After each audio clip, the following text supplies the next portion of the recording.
Nuestras abuelas, nuestras mamás se levantaban y lo primero que hacían antes de poner el café en el fogón o en la estufa era prender el radio. También podías escuchar la novela de Porfirio Cadena, El Ojo de Vidrio, porque tú podías oír la radio de Alemania, de Inglaterra, en Culiacán, con un radio de este tipo. Este Zenith tiene onda corta. Este tipo de radios estaban en la sala y ahí se escuchaba tanto la música de la época, sí, a los locutores románticos de la época con aquellas voces moduladas, finas, pero me refiero a que en la XEW fue la primera participación artística de Pedro Infante. México, la Ciudad de México, la urbe del Distrito Federal. Sí, señor, para que lo ahorque. ¡Cállate! No te espantes, mamá.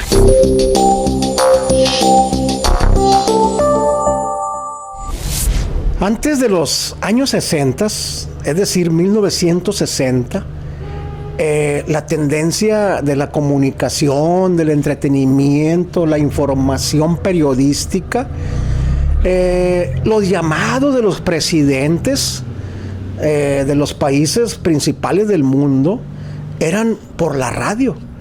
Desde las casas de gobierno se emitían mensajes por el presidente de Estados Unidos, por el propio Hitler, que explotó el micrófono radiofónico para hablarle a su pueblo. Ya no se diga en Cuba, Radio La Habana era el único medio de comunicación oficial en la isla. Es decir, la gente consumía radio. La Segunda Guerra Mundial fue narrada por la radio también, por cronistas de guerra en muchos países de nuestro mundo, ¿no? Porque la radio representa la magia de la convivencia a distancia. Para quienes ya son de la época millennial, no les tocó disfrutar de la era analógica de la comunicación. ¿Y qué les digo con esa palabra analógica? Pues de que todo era transmitido por este tipo de medios, por cables o por sistemas de antenas. Por ejemplo, para tú escuchar la radio, se transmitían las ondas que emitía una planta transmisora a través de una gran antena colocada en la parte alta de la ciudad. Y esas antenas emitían las ondas hertzianas, principalmente, hablando en aquellas épocas, de amplitud modulada. Por eso se conocía la radio como AM. La frecuencia radiofónica era amplitud modulada de manera local. En los países de Europa y en Estados Unidos, primero que en México y en países de Latinoamérica, existió también ya después de la AM, la FM, la frecuencia modulada, que era una onda más larga.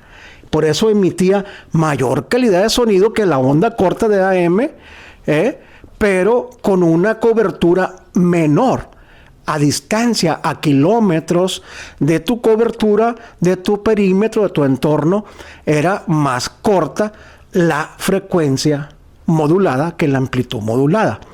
Pero bueno, si nos transportamos a esos años también de los 40, de los 50, existía otra frecuencia, que esa frecuencia tenía alcance ¿cómo se llama? Interoceánico, porque tú podías oír la radio de Alemania, de Inglaterra, en Culiacán, con un radio de este tipo. Este Zenith tiene onda corta, ¿no? Entonces, esa onda corta te permitía sintonizar la emisión, la comunicación que se iniciaba y se transmitía desde la otra parte del mundo, en Europa. Ya no se diga en Estados Unidos, ¿verdad? que está más cercano a nosotros. Pero bueno, vámonos a México. Y después de esa radio transoceánica que nos tocaba por onda corta, ya nos venimos a México. Y ya en los 50s, en la Ciudad de México había 3 estaciones principalmente de radio. La XEW, que ahí se presentaban artistas en vivo, es decir, había un radioteatro en la XEW con un piano de cola enorme y había aquellos micrófonos pesados. Yo creo que aquí vamos a encontrar algunos de esos micrófonos, ¿verdad? Antiguos, de los que se colgaban del techo y caían en cadena y llegaban aquí a la altura de tu voz, ¿no? En la XEW se presentaban Pedro Vargas, Agustín Lara, Jorge Negrete y también, entre otros muchos, pero no podemos dejar de mencionar a nuestro paisano, que seguido lo mencionamos porque hay que hacerle honor y no hay que olvidar y estar recordándonos quiénes somos los sinaloenses y cómo hemos trascendido en el medio artístico, deportivo y en todos los ámbitos. Pero me refiero a que en la XEW fue la primera participación artística de Pedro Infante. Cuando se va de aquí de Culiacán, que ya les he contado que llegaba aquí a vivir, a pernoctar por Ángel Flores, pues ahí tiene la primera presentación Pedro Infante en la XW. Y ahí pues ya lo voltean a ver como cantante con su guitarra. Ya posteriormente hizo su carrera, pero no venimos a hablar de Pedro Infante en esta ocasión, sino de esta maravilla de reliquias que tenemos aquí en este bazar, que ahorita le voy a decir nombre, dirección, productos que venden, todo lo que pueden encontrar, pero mi pasión es la radio. Y aquí podemos encontrar estos radios de los años 40, la mayoría, pero quiero decirles algo, estos radios no estaban en cualquier casa, estos radios estaban, seguramente algunos son importados, vienen de Estados Unidos, vienen de Europa, pero estos radios eran de familias pudientes. En la sala de una casa, esas grandes casas de techo alto, con grandes salas, patios centrales, las casonas, pues, que le llamamos ahora, este tipo de radios estaban en la sala. Y ahí se escuchaba tanto la música de la época, sí, a los locutores románticos de la época, con aquellas voces moduladas, finas, aquellas voces que además transmitían conocimiento a través del audio, porque eran personas cultas, educadas, preparadas, quienes tenían un micrófono frente a sí para compartir e invadir la intimidad de los hogares. Ahí pues llegaban los locutores y se metían, ay que sí, hasta la cocina. Pero bueno, estos radios son de esa clase social, de la clase alta, y son aparatos muy bien conservados, que a mí me da mucho gusto, la verdad, que se encuentren así de cuidados. Pero había otro tipo de radios pequeños que eran portátiles. Estos son conectados a la corriente eléctrica, porque eran, además de ser un radio para escuchar música, entretenimiento o información, eran parte de la decoración de una de esas casas antiguas. Pero había otros pequeños radiecitos que también se escuchaban ya en los patios, en las salas, en los porches de otras familias de clase media, media baja, que eran los radios portátiles.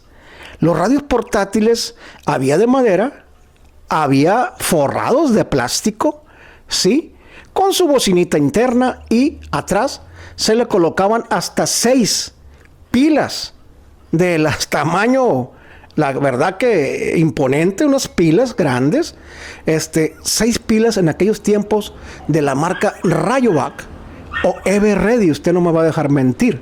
Esas eran las pilas. Y déjeme decirle algo, cuando usted encendía el radio, tenía que manipular estos botones, botón de encendido, botón de sintonía.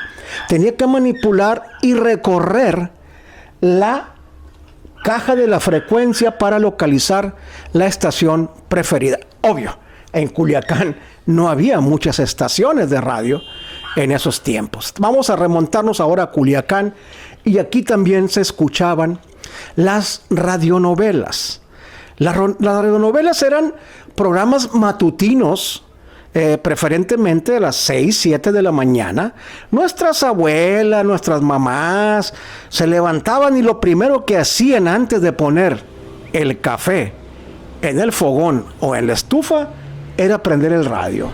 Y ahí se oían radionovelas, como lo de Corona de Lágrimas. Ahí viene Martín Corona. También podías escuchar la novela de Porfirio Cadena, El Ojo de Vidrio. Porfirio Cadena es un personaje que todavía tiene mucho reconocimiento y dejó huella en los alrededores de Culiacán, en la sierra, ya en los límites de Durango, todo lo que es Cozalá, lo que es la Cruz de Lota, lo que es Badiraguato, Tamazula, se oía fuerte y claro todos los días por la mañana Porfirio Cadena. Allá en la sierra del Guajuco, en Nuevo León, se desarrollaban esas historias que unos actores de radio nos las transmitían y las producían con la magia de las ondas hercianas.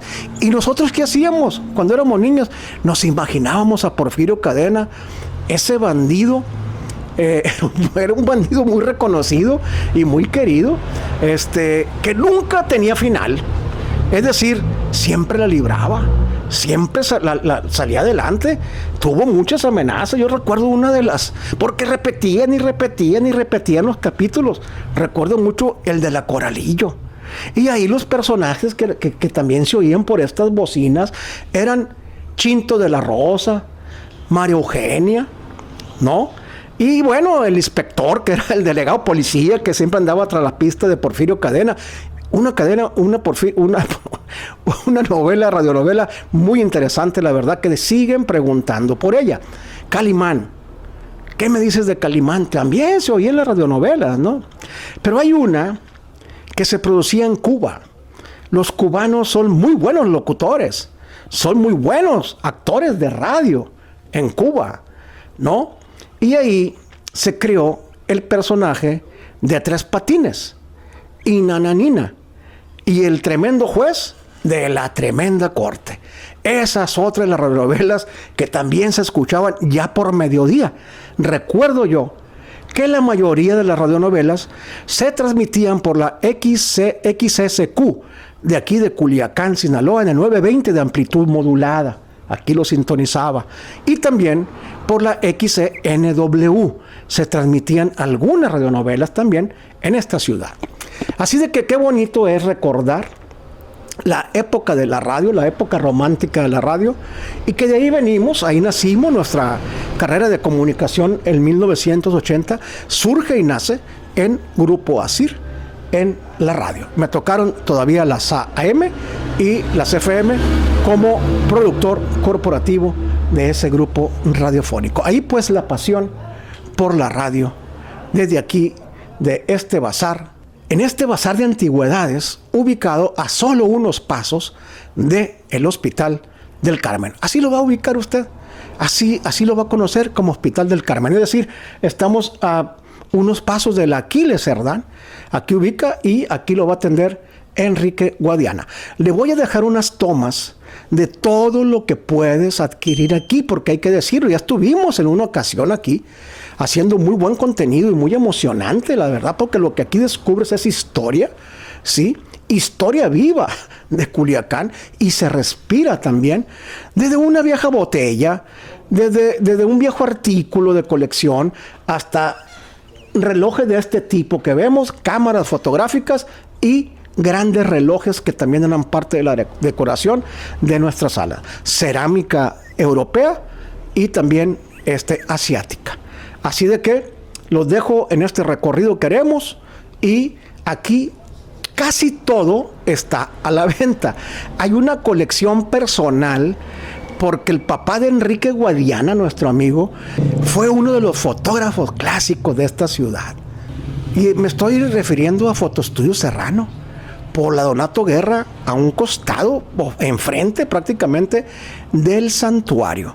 Así de que el equipo del señor Enrique Guadiana Serrano, aquí está, pero es parte de la colección personal, familiar, de nuestro amigo Enrique, que aquí lo va a atender y lo va a recibir para mostrarle todo lo que usted puede adquirir, ¿sí?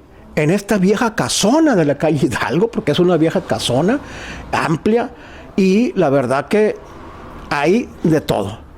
Si me permites mostrarles, bueno, ahorita les muestras estas petacas, estas maletas, belices, como se le decía, los baúles, tipo de la época del Titanic, ¿eh? Este tiene más de 100 años. Bueno, me despido de aquí de los radios, pero le vamos a hacer una toma a todo lo que aquí está en la venta y ahorita le vamos a decir con exactitud cómo puedo hacer contacto con Enrique Guadiana para que hagas tu cita y vengas a ver los artículos, disfrutarlos, pero también adquirirlos. Bueno, pues muy buenos días. Mi nombre es Enrique Guadiana Urías y les estamos haciendo una invitación a que vengan a conocer este bazar de antigüedades ubicado aquí en la calle Miguel Hidalgo 510 Oriente en Culiacán, Sinaloa. Una máquina de coser. Así es como inicio yo como coleccionista hace alrededor de unos 25 años. Posteriormente, al paso de los años, es que me dedico ya a la compra y venta de todo tipo de objetos antiguos.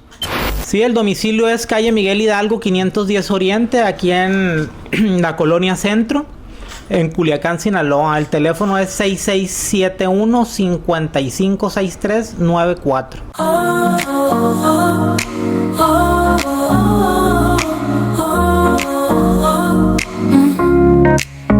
Hoy en la calle va, crónicas va a contar de Culiacán, su hogar, con historias compartir, gastronomía probar, delicias va a mostrar, sabores que dan paz en cada bocado hallar.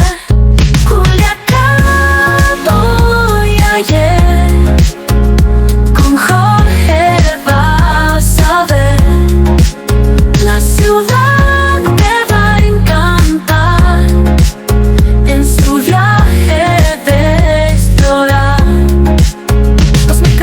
Va a cruzar, la gente saludar, con su cámara captar lo hermoso del lugar. Culiacán hoy y ayer, con Jorge vas a ver la ciudad te va a encantar en su viaje de explorar. Los mercados va a cruzar, la gente saludar, con su cámara captar lo hermoso del lugar. Culiacán